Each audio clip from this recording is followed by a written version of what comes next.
So I mean, to employ my partner or my wife, I wanted to make 100% sure that we could afford that, because Carrie had a very good job at a corporate firm where she was earning decent money, and that was secure. For me, I needed to make sure that our business could afford her, and make sure that it's two of us now. So if something goes wrong with the business, what do we do as a family? So we got to a point, I think, how long now?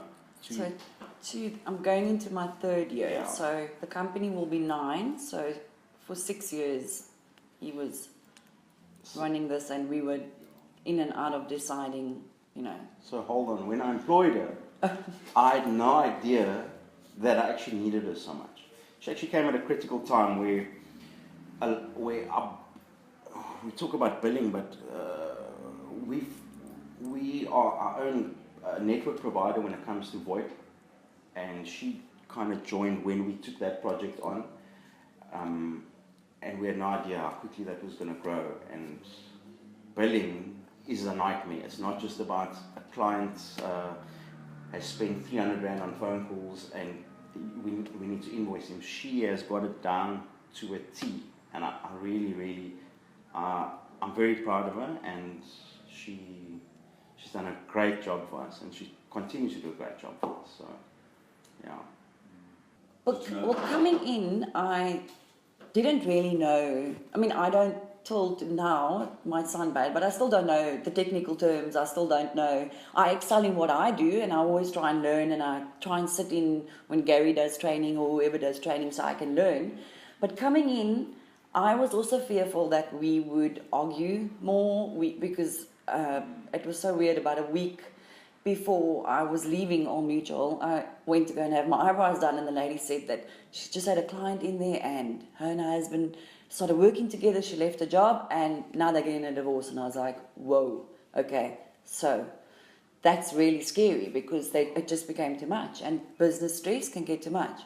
But have you seen how far down the passage I am? Although he will come past there when I want food. When he wants food and something to drink. And when he doesn't feel like answering a question, he says, just go down to the red door.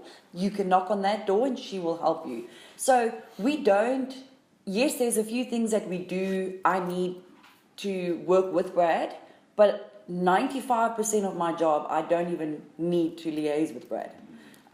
Just simply because that's how it's set up. I mean, obviously, I'll come and ask him things if I need to. So, to be quite honest, there are days where we don't even liaise with each other, because we're so busy. He's busy here, I'm busy down there. Like I say, when he's hungry, he'll come down the passage. But that's about it. So it was surprising for me, because I thought it was going to be a little bit tougher than what it is. So it still has its days. Like sometimes I'm very I'll walk in here and I'll be like, you need to listen to me now. And he'll be like, no, I can't. And then you kind of think, but you have to listen because I'm your partner. No, it doesn't work like that. So a lot of people don't even know when they start here that Brad and I are husband and wife. It's just the dynamic that we want to run. We don't want to be like, oh, that's my wife. She holds this rank, or oh, that's my husband. You get a lot of people that use that as like, wow, I'm the boss's wife. You do get that, and I don't. That's not who I am. That's not the kind of person. But so I think we have definitely adapted. And a lot of people ask us, how is it to work with him? And I say, I don't work with him. Like, we don't work together. We work together. We're in one building, but our roles are so, he's obviously running and sitting on the top, and I'm just doing what I need to do in the billing department. So there are days that we do irritate each other. You can ask him. And there are days that we obviously, things get stressful, but it's actually been a breeze, to be honest, because like I say, we're not in each other's faces in the same office 24/7. And then at home, it's a complete different dynamic again. So, at home, then it becomes my husband again. And then when we're here, it's Brad, he's the director, so. This wheel that's, But I think we found a fair balance. I think we should give ourselves a tap on the shoulder that we have found a fair balance. It's not always easy. It is tough. Anything is tough in life. Life's not easy at all, but it's what you make of it. And I think we have joined forces together, and we know work is work and home is home, and that's just And I think working with family, like you're saying, it gets tricky, but it's also nice. So you get to see the faces, like, you know, you wish you could see more of your brother-in-law and sister-in-law and other sister-in-laws and, you know, people every day. And life just consumes you, your time. I mean, you know what it's like. Your work just takes school, kids, it just consumes you. So seeing a familiar face, or, well, not familiar, they're all familiar, but seeing a family member or someone that you're close to, it's nice.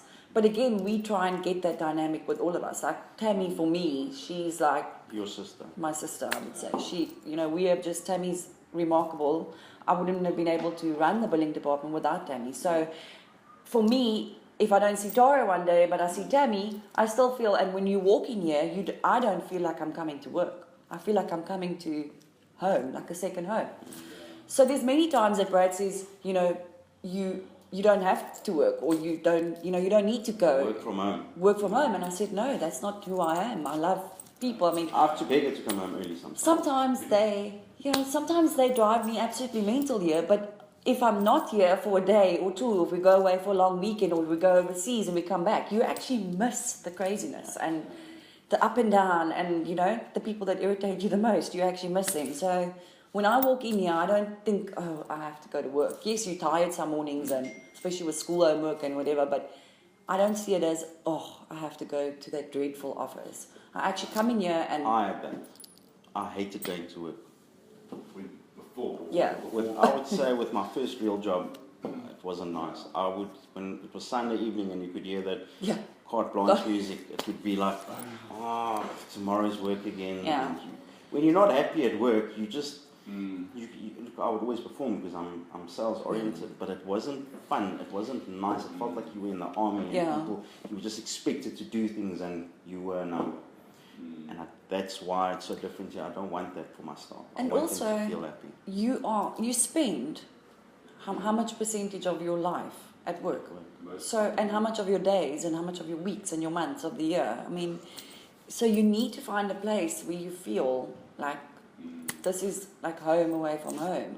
And coming from, like Brad says, a corporate company, I don't know if I can say it, All Mutual, you are just a number. You really are just a number in that thousands that's running in that building every day. And yes, you form a team and you become part of a team, but it's never felt like this. It's just like, this feels like, I don't know how to explain it, like home, like, although it is, I mean, we're making money here, so it's, you know, it's just as important, but it just feels right, if you know what I'm saying. It just, you feel at ease, and you feel peaceful. And okay, some days you don't feel peaceful, you want to stab somebody or throw them with a hot cup of coffee, but it just feels right. I don't know how to explain it. I think it really depends on who's on top, because a lot of people, because they're the boss, or they're on top, or they're in charge, they will treat the family members like they're not that important. Yeah. And I might be blowing smoke through my own arse here, but I don't think that I'm that kind of boss at all, where I make people, I show them, hey, I'm the boss. It's kind of, I work with them. And if I go for lunch with one of my managers, I'll never say this is my manager or I'm his boss. I always say this is my colleague, because it really is about all of us together. So it's how you treat your staff. Family business can work very well, but just because you're the boss doesn't mean it's difficult. You got to treat them right.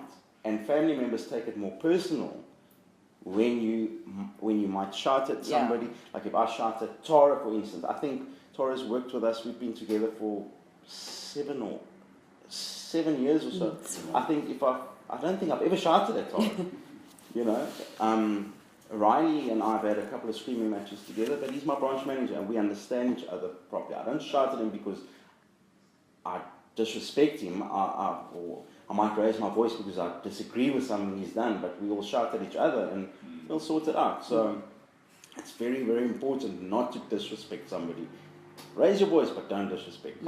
Because people, especially family, they take it personal and it can get ugly.